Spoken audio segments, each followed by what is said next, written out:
Hi, I'm Beth Hoppe, and I'm here talking to Linda Rondinella-Osgood on Department Stories. What about the color of the sets?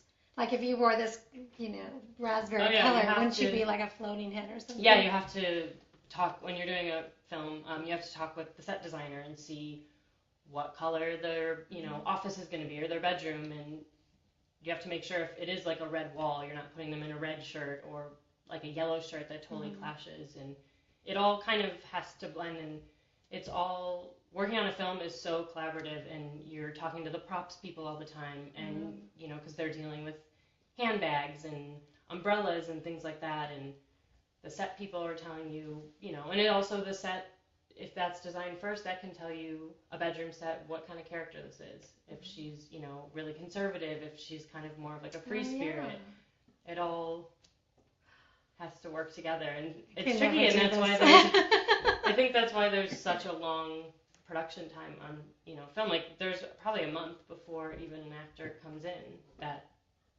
all the different crews are working together and meeting and just trying to make it all work together somehow. Lots of work. Oh my gosh. Work.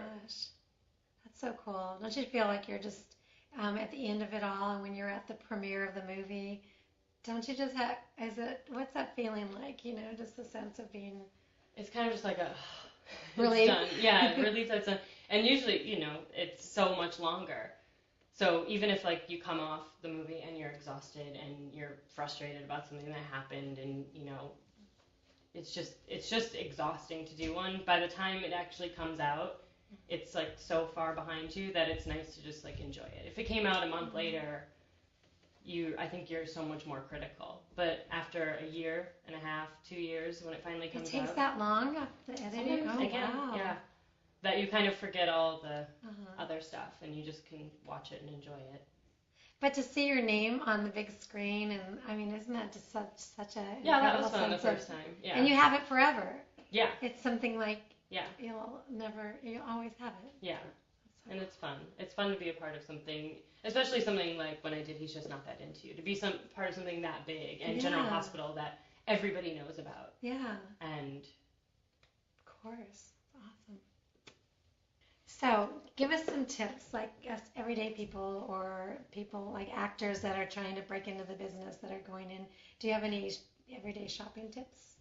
I think that a lot of people don't realize the resources that places like H&M, Forever 21, Target have, especially with Target bringing in the big designers that maybe some people haven't heard necessarily of, Rodarte and Zach Posen, and them doing these lines, kind of stepping up budget wear for everyone. And I think that it's really important to mix everything. And I think that's a big trend that a lot of like young Hollywood stars are even showing. Like they'll show up to an event in like a Chanel skirt with an H&M top, and there are ways to mix and match. You don't have to wear designer from head to toe. You don't even have to wear designer. I think vintage shopping is really important because everything comes back. Like 80s clothes are back now. No. So instead of going and buying, a $300 blazer that looks like a blazer from the 80s, there's plenty of good vintage shopping where you can find one for about $5. And we like that. And I think that people just need to kind of take advantage and research before you go shop. Don't just shop and buy things. Like research what you need, research your closet and what pieces are missing, and look through magazines and see whose style you like, and just kind of follow them, and look for a piece that looks similar to their Chanel jacket. You don't have to always wear Chanel.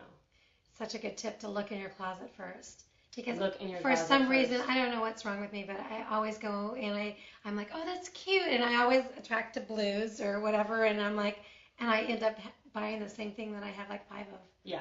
If you're shopping on a budget, I think you kind of have to shop like you're grocery shopping. Like make a list. Like at the beginning of the season, like read magazines, do research, look at what people are wearing, see what you like, and then go through your closet and say like, okay, I need a white shirt, classic white shirt. If you need a good black dress, then just make a list, because if you go, you'll just start shopping. I'm a shopaholic, so I'll just go and I'll just shop. And then I get home and I'm like, I didn't need half of this A, and B, I have 4 things that are almost exactly like this. Oh, great tips. Thank you.